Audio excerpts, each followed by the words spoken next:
What should have been a moment of brilliance quickly spiraled into disaster. Imagine this. Morgan Freeman, one of the most respected voices in Hollywood, steps onto the set of The View. The man's entire career has been built on wisdom, depth, and unforgettable roles. Viewers expected a conversation packed with powerful insights, a rare chance to hear his reflections on decades of history and storytelling. Instead, what unfolded was nothing short of a train wreck. Right from the start, the atmosphere felt off. Instead of honoring Freeman's incredible journey, the host pushed aside real substance and dove headfirst into shallow chatter. No meaningful questions, no real curiosity, and just surface-level banter that wasted every second he was there. And then, just as things looked like they might finally shift towards something worthwhile, the interview was cut off completely. 6 rushed minutes with a living legend, gone in a flash. The audience was stunned, frustrated, cheated out of what could have been an extraordinary exchange. But here's the twist. Freeman didn't lose his cool. He didn't fire back with outrage or frustration. Instead, he shut the entire fiasco down with the kind of calm, commanding presence that only he could pull off. That moment left the host scrambling and the viewers speechless. Today, we're breaking down exactly what went wrong during that chaotic interview. Every awkward exchange, every desperate attempt to stir controversy, and most importantly, how Freeman's quiet strength completely overshadowed the noise around him.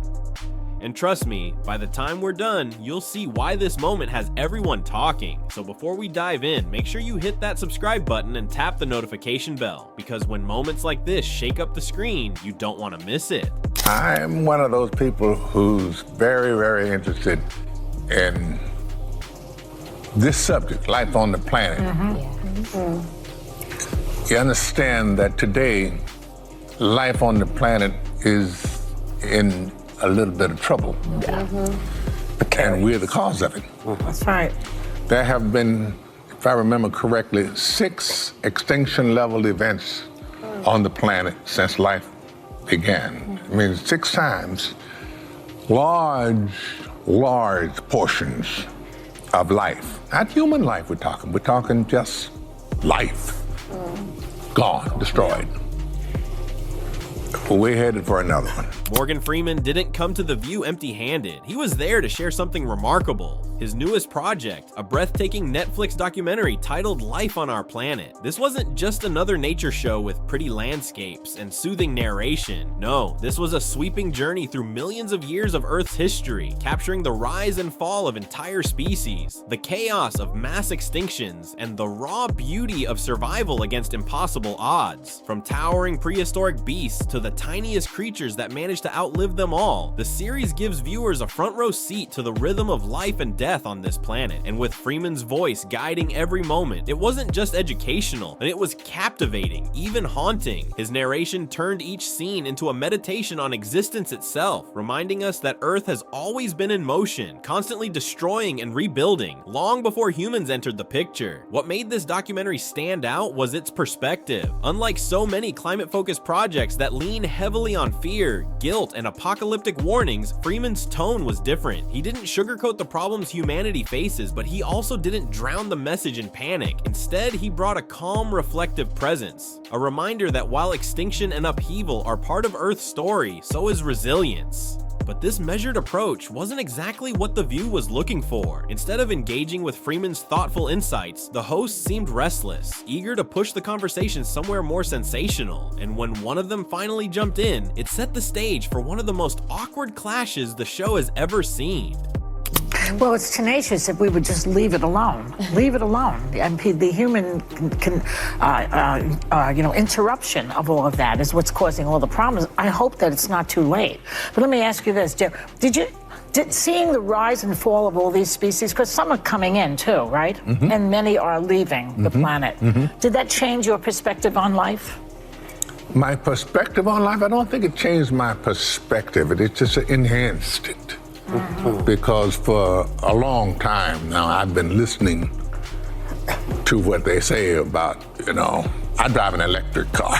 Yeah. As Freeman calmly laid out the lessons of Earth's history, reminding everyone that life has always been a cycle of destruction and renewal, Joy Behar couldn't hold back. Instead of letting his words breathe, she jumped in with a sharp interruption that completely shifted the mood of the room. Her tone was dramatic, almost impatient, as she insisted that humanity was the root cause of every modern disaster, and that extinction could only be avoided if people changed immediately. But Freeman wasn't rattled. He didn't raise his voice. He didn't argue. He simply met her dramatics with calm precision. With steady eyes and that subtle, knowing smirk, he pushed back without ever breaking composure. His words weren't fiery, but they landed with weight. Humanity is part of the problem, yes, but Earth has been through this before. Life has collapsed and rebuilt itself countless times, and it will again. His message wasn't about doom, it was about perspective, and that contrast was striking. While Joy grew louder and more animated, Freeman's stillness carried more authority than any shouting ever could. In that moment, he didn't need to dominate the room. He simply reminded everyone that real wisdom doesn't come from panic. It comes from experience, patience, and understanding the bigger picture. The audience could feel it. The tension in the air was undeniable. Joy's attempt to corner Freeman fell flat, while his calm defiance left her looking shaken and out of step. And for viewers at home, it was clear. This wasn't just an interview anymore. This was a subtle battle of philosophies playing out in real time. And Freeman was winning without breaking a sweat. But this was only the beginning, because just as Joy's interruption fizzled, the conversation was about to take an even stranger, more controversial turn. I want to ask you about a different documentary. Go ahead. As some politicians around the country try to erase Black history, you're making sure people don't forget vital parts of our past. Yeah. Including this documentary that you executive produced called 761st. Did I get that right? Yeah, 761st Tank Battalion, the original Black Panthers. Yeah. About the first Black battalion to fight in World War II. First Black Armored Battalion. Yes, Yeah. and you served in the Air Force. I know that.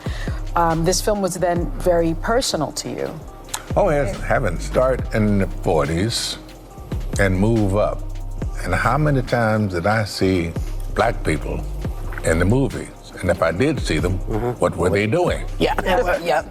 They were servants. Servants. They were always. kinds. I know. It's appalling. I can give you the name. If you watch old movies, Betty Davis movies are particularly, even though she's great, and It's the period It's not her of time fault. that It's the the movies period. were made. It's just upsetting what they to were watch. doing. Tell you the Well, truth. it shouldn't be that way It because is. somebody did make money. Yeah. For years, the media has thrived on fear. Headlines screaming about the end of the world dominate news cycles, stirring panic while offering little in the way of realistic solutions. And Freeman's calm refusal to play along with that script made the contrast even sharper. Think back to 2019, when over 11,000 scientists supposedly signed a declaration warning of untold suffering if humanity didn't immediately overhaul the way it lived. It sounded terrifying, but buried in the fine print were demands so extreme they bordered on absurd. We're talking massive global carbon taxes, strict population controls, slashing meat consumption to near zero, and tossing modern convenience right out the window. Comfort, growth, and stability, all sacrificed in the name of apocalyptic urgency. But here's the kicker. The very people pushing these dire warnings, many of them continue jetting across the globe in private planes, attending luxurious climate conferences, and living lifestyles dripping with excess. The double standard is staggering. They demand the average person give up hamburgers, road trips, and affordable living, while they sip champagne at five-star resorts and lecture the world about sacrifice. Freeman's approach couldn't have been more different. His documentary wasn't about guilt-tripping viewers or terrifying them into action. Instead, it was about perspective. Yes, human beings are part of the problem. Yes, we've accelerated damage in ways that can't be ignored. But Earth's story is bigger than us. It has endured 5 previous mass extinctions, and still, life found a way to rise again. That message, calm and grounded, clashed hard with the panic-driven narrative the media loves to sell, and you could see it in the hosts' faces. They didn't know how to handle it. They were expecting alarm bells. What they got instead was wisdom, steady and unshaken. But just as the tension over climate talk began to settle, Sunny Hostin decided to steer the conversation in an entirely new direction, one that would make things even more uncomfortable.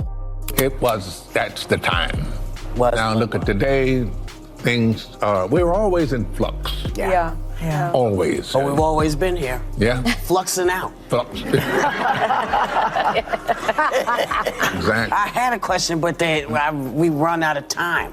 Listen, this is extraordinary, this documentary. Oh, yeah. I agree. Just as the room was still buzzing from Freeman's calm takedown of climate panic, Sunny Hostin decided to jump in. But instead of digging deeper into Freeman's perspective or giving him the chance to expand on his powerful message, she swerved into an entirely different lane: race politics. With barely a transition, Sunny asked Freeman about his role in producing 761st Tank Battalion, the original Black Panthers, a documentary highlighting the first black armored battalion to fight in World War II. It was a heavy question, but the way she dropped it into the conversation felt forced, like she was trying to box Freeman into a corner rather than truly engage with him. Now, here's the thing. This wasn't a topic Freeman shied away from. He has been open about his experiences, his service in the Air Force, and the painful stereotypes black actors endured in old Hollywood. He spoke with dignity about how, for decades, black actors were limited to roles as servants or side characters, their humanity erased for the sake of old Hollywood conventions. It was a truth he had lived through, one that shaped his worldview. But the problem wasn't Freeman's response. It was the way Sunny framed the question. Instead of coming from a place of genuine curiosity, it felt like she was trying to drag the interview into a pre-scripted narrative about race that didn't match Freeman's message. And the result was awkward, painfully awkward, because if you followed Freeman over the years, you already know where he stands. He said it countless times: Black history is American history, period. It's not separate, it's not a sidebar, it's an inseparable part of the American story. But that clear and simple truth didn't fit with the direction Sunny seemed to be pushing, and her lack of preparation showed. And to make matters worse, Joy Behar jumped back in with over-the-top reactions, looking more offended than people who've lived through real discrimination. The whole exchange came across as clumsy, even desperate, and Freeman once again handled it with quiet composure. But here's where things really get interesting. Not long after the episode aired, that entire segment mysteriously vanished from The View's official YouTube channel, as if it had never even happened. I don't think there is an issue of race in Hollywood. Somewhere back there in the 70s, the decision was made by almost all and sundry that we have to start open casting. Now, if you look on television, you pretty much see the range of cultural, that's not the right word because we all belong to the same culture. We just, anyway, but you see everybody. And I think that Hollywood learned in the 70s, all right, here's reality. Isaac Davis directed a movie called Cotton Comes to Harlem. It made hundreds of millions of dollars. And of course, Hollywood is colorblind. It only sees green.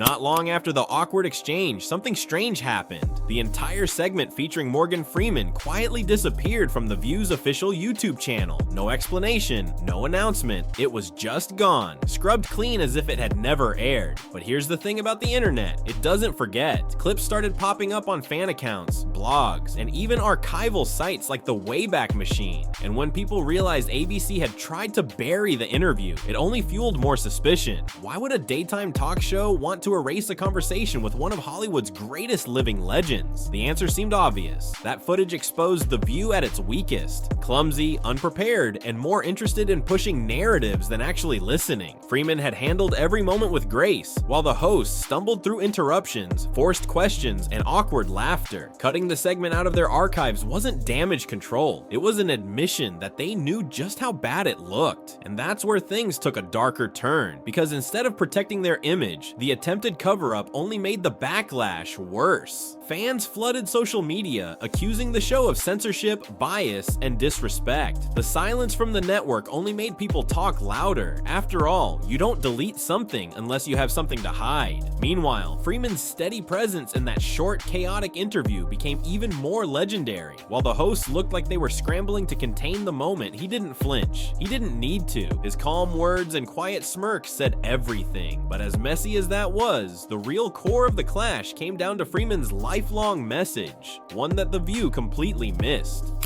Well, it's tenacious if we would just leave it alone. Leave it alone. And the human interruption of all of that is what's causing all the problems. I hope that it's not too late. But let me ask you this, Jim. Seeing the rise and fall of all these species, because some are coming in too, right? Mm-hmm. And many are leaving the planet. Mm-hmm. Did that change your perspective on life? My perspective on life? I don't think it changed my perspective. It just enhanced it. Mm-hmm. Because for a long time now, I've been listening to what they say about, I drive an electric car.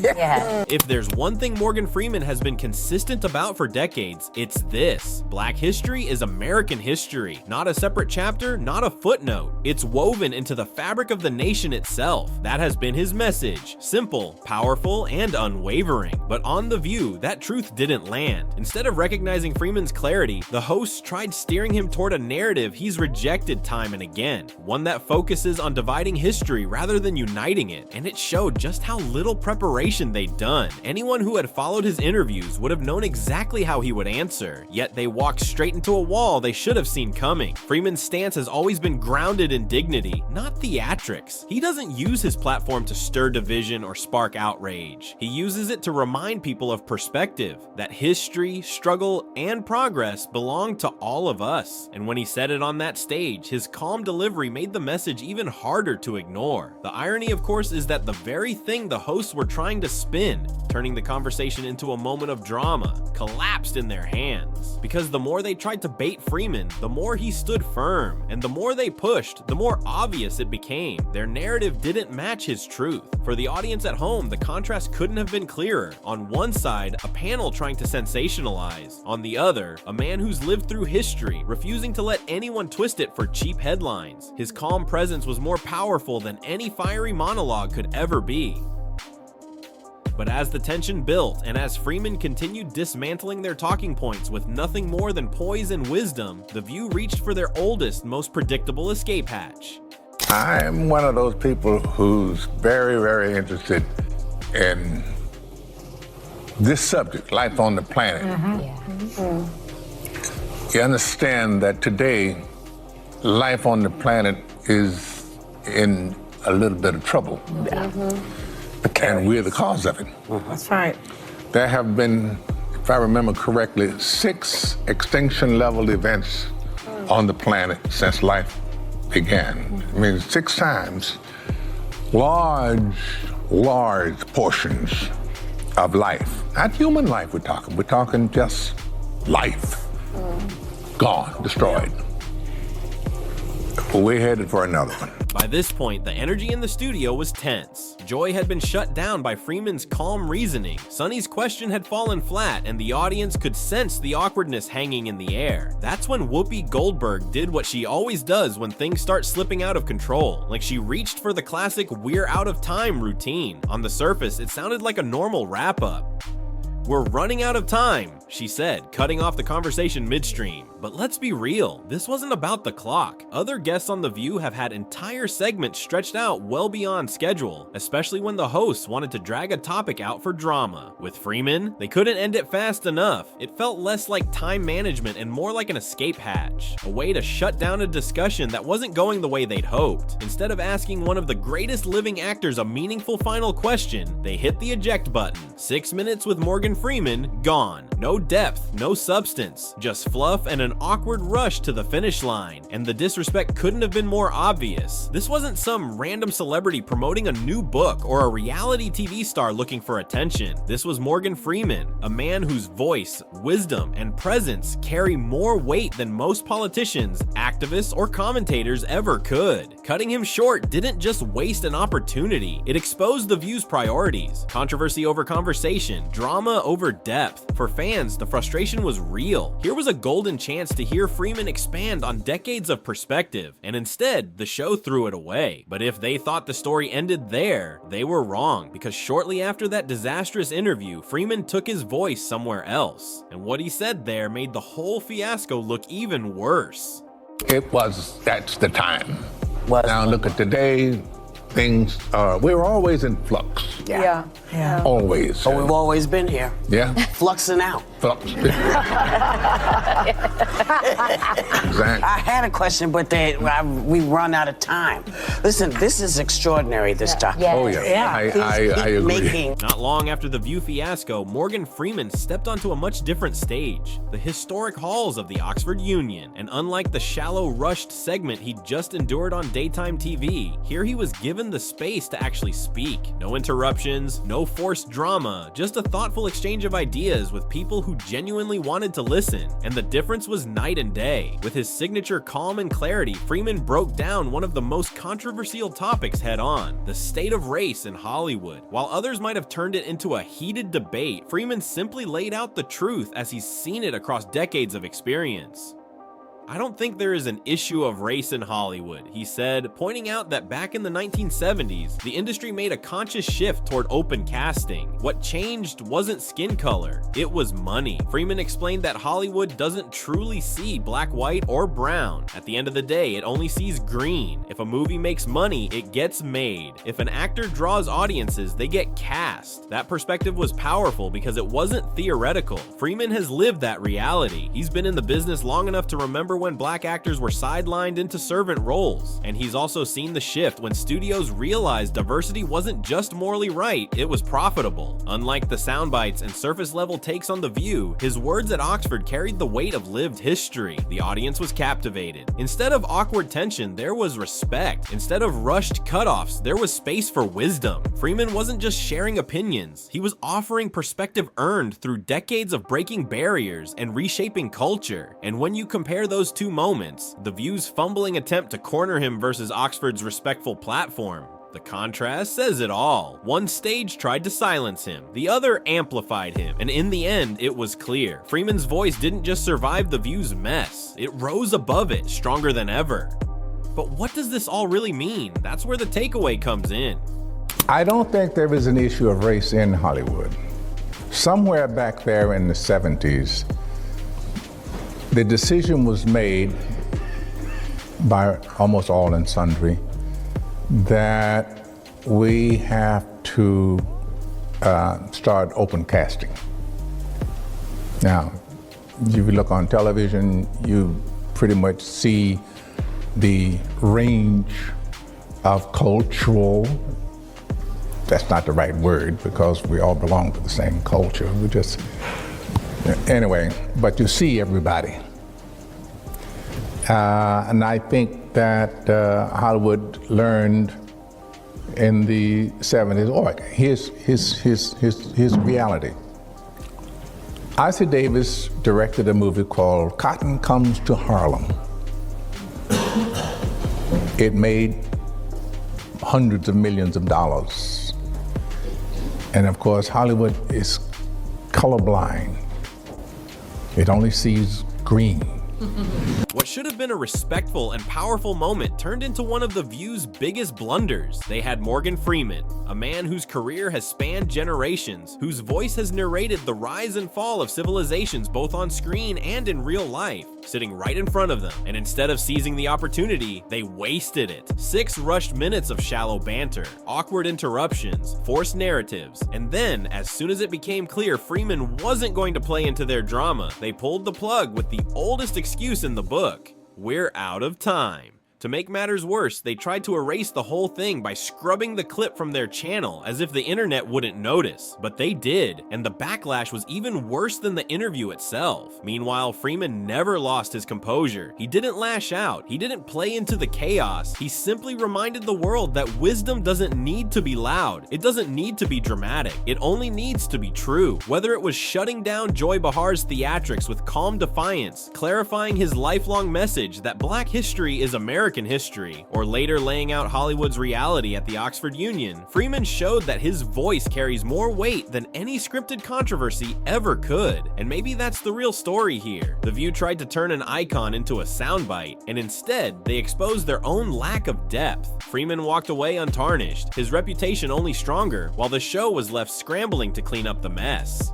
Now it's your turn. What do you think? Did The View cross the line by cutting Freeman short and scrubbing the segment, or was it just bad timing? Drop your thoughts in the comments. I want to hear from you, and if you found this breakdown eye-opening, do me a favor, hit that like button, share this video with your friends, and make sure you're subscribed with notifications on, because this isn't the last time Hollywood, media, and power will clash in front of our eyes. And when it does, you'll want to be here to see the full story unfold. Thanks for watching, and until next time, stay curious, stay sharp, and never let the noise drown out the truth.